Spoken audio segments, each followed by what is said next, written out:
আসসালামু আলাইকুম। আজকে খুব সকাল সকাল রান্না করে ফেললাম। তো আলু বেগুন দিয়ে হচ্ছে ওটা ভাজা ভাজা করব। ওই রান্নাটা খুব মজার হয়। আলু বেগুন মাছ দিয়ে। আর এখানে হচ্ছে এই যে আচারে তেল দিব, সরিষার তেলটা গরম করে রেখেছি। এটা ঠান্ডা হলে এই তো আচারে দিয়ে দিব। সাথে আছে বেগুন ভাজা, ভাত রান্নাও কমপ্লিট।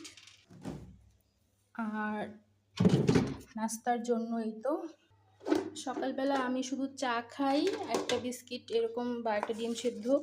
তো আর এখানে হচ্ছে যে রুটিগুলো আমি বানায় রাখি সেগুলো হচ্ছে একটু ঠান্ডাটা কেটে গেলেই ভাজবো নাস্তার জন্য। আর যারা যারা আমার ভিডিওটি কমেন্ট করেন, ভিডিওটি রেগুলার দেখেন, আমার ভিডিওতে সব সময় কিছু আপু আছে কমেন্ট করেন, তো তাদেরকে অসংখ্য ধন্যবাদ। আল্লাহ হাফেজ।